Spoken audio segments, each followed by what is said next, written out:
Oh, hey everybody, welcome back to my channel. I have some exciting news to you. I don't know if you follow me on Instagram or if you're able to see what's happening in the frame right now, but I adopted a kitten, as you can see. Oh my god, stop. This is Miso. He is my 13-week-old rescue kitten. Yeah, I'm a good person. Ever rescue, no big deal. So the whole story with Miso started last week when my mum was like, oh, there's a stray little ginger kitten by my work and I keep seeing him, and every time I see him I just want to pick him up and take him home, but your dad doesn't like cats, so we wouldn't be able to get a cat. And I was like, excuse me, Mum, you're telling me that dad is the one who doesn't like cats? That's crazy. Let me put together these dots right now, because my whole life dad has told me that you are the one who don't like cats. So you're telling me that this whole time you have liked cats, and this whole time I could have had a pet cat? And she was like, oh yeah, I guess we could have a cat. Like, if I can catch this little ginger cat from my work and bring him home, then like that can be our cat. And I was like, yes. So for the next 2 days, my mom like took a box to work with a little towel. The first day she got him in her car, but he like he just got out of her arms and she couldn't take him home. The second day he ended up just like running straight away from everyone. He would not come near them at all. But obviously with a lot of trust and a lot of perseverance, we didn't get that cat. Obviously it's a stray cat. It's not used to people. It did not like people at all. So in the meantime of my mum trying to get this stray cat, I was looking around at pet shops that do like rescue cats, cat rescue places in general, just like looking them up on like Facebook pages, looking on Gumtree, everything like that. I was looking at like pet shelters and like say the Animal Welfare League, but because everything's sort of shut down for COVID right now, no sort of shelters are doing like the traditional sort of open days or anything like that, where you can just come in and meet all the animals in cages, bond with one, take it home, anything like that. There's also obviously a higher demand for pets right now, just because everyone is bored at home and they're like, I want a little buddy while I'm at home. I'm not one of those people, clearly. I've wanted a cat my whole freaking life, so no matter what, this little guy is going to be going with me everywhere, and he's not just for the COVID season. So I saw like an ad on Gumtree for a little cat that was in my area. She was 5 months old, and I organized like a meeting to go meet her. When I was organized a meeting for like this 5-month-old kitten, they were like, okay, the address is at number 3 this street. So I looked up number 3 this street on Google Maps, and it showed me like a house with a whole bunch of cat carriers out the front of it, and then like there were cat like statues in the front window, and I was like, yeah, that's clearly the cat rescue that I have to go to.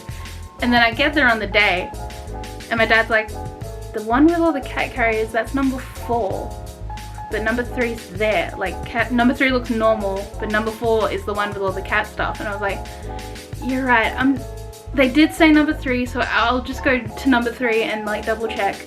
And I knocked on the door, and number 3 is just like a normal looking house with a normal looking dude, but like his lounge room is just filled with like little cages full of all these kittens and stuff like that. So he was obviously the right place to go. It's just there's a completely misleading house next door with all these cat paraphernalia. But when I got into there, I was like, hey, I'm here to meet Misty, the 5-month-old kitten. And he was like, Misty, she was actually adopted yesterday. And I was like, oh fuck, all right, that's fine, just like get rid of the cat that I wanted, no big deal. But he was like, I have these 2 kittens here. This one's name is Eros, and then there was his sister Athena.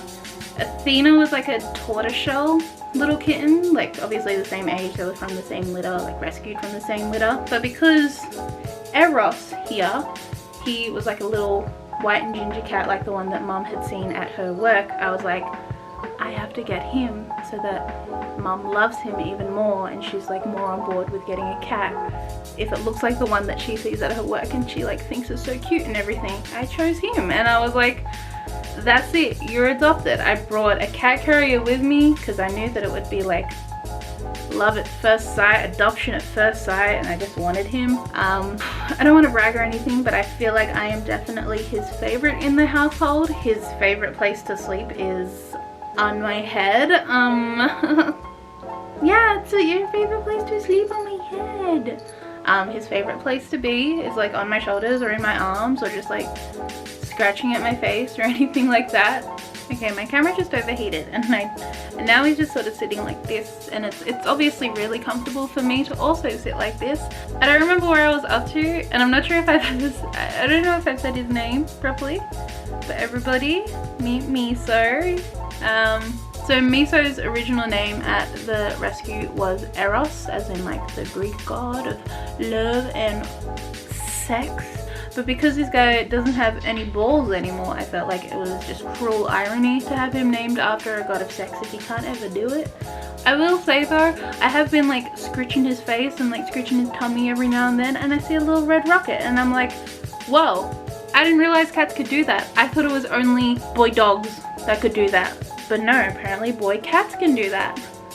Who knew? Because he was like a little rescue kitten. I don't know his full story. Like, I don't know his backstory. I didn't like ask the rescue like, oh, what happened with him? Because what if it was like a boring story? What if it was just like, yeah, we just found someone just dumped a litter of kittens on our front door. I'd be like, oh, okay, that's not the dramatic rescue cat story that I wanted. They don't have like his proper birthday or anything like that. So because he was like approximately 13 weeks old, I have made his birthday be the 9th of February, which I think makes him a Capricorn.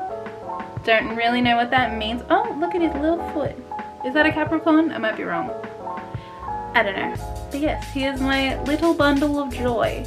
And he loves me. I took out pet insurance on this guy. I don't even have insurance on myself. So it just means that I love you extra amounts. But yeah, I just wanted to introduce him to everyone because he is my life. He's my love. He's my life. He brings me joy. He is everything to me. If anything were to happen to him, I would kill everyone and then myself. I thought that Rosa was being dramatic when she said that. Apparently, it's a true sentiment. I don't know if it's just because he's a kitten or if this is going to be his personality for the rest of his life, but he's obviously quite affectionate and he loves being picked up or touched or touching me or just like bumping his face into me and just like clawing at me all the time. Like, he wants to be with me all the time. And I feel like it might just be a kitten trait, but at the same time, maybe like please grow out of it a little bit because it's like a little bit annoying. I can't get comfortable on a pillow because he's like, no, I want to be comfortable with you on a pillow. And I'm like, sir, we can share I have a queen bed. I'm laying on one literal rectangle side of the bed. You can have the whole other side of the bed. But he's like, no, I want that tiny little neck space in between your head and your shoulder. I want to be in that neck space. And I'm like, okay, I'll just crank my neck like this so that you can have this space of my neck. I'll wake up with a sore neck just so that you can sleep assured that like I'm right here with you, you know? I'll do anything for this cat. I will get a neck injury for this fucking cat. So my camera overheated before I was able to film an outro, but I just thought I would come on here to just introduce my cat to you and say, I hope you enjoy him. I hope you say nice things about him. Get used to seeing more of him. Who knows? I might end up like vlogging a little bit more now that I have like someone in the room who I can talk to and it won't be as weird as like, ow, ow, ow, Miso, ow, ow, ow. He does this really fun thing where he just claws into my body all the time. I'm wearing leggings, baby. You can't do that to me when I'm wearing leggings. It goes straight into my skin. I might end up vlogging because it'll be easier for me to bounce my energy off of this guy instead of just talking to myself in a camera, because that just feels weird. At least if I'm talking to you, it feels less crazy than just talking to myself. Anyways, I hope you guys like this video. Thank you for meeting Miso. I hope you guys love him as much as I do. You don't have to love him as much as I do. I'm the only one who has to love him. But anyway, we'll see you guys in our next video. Wait, where's your little pause? Where's your little... Goodbye! Goodbye! Bye! Bye! Goodbye!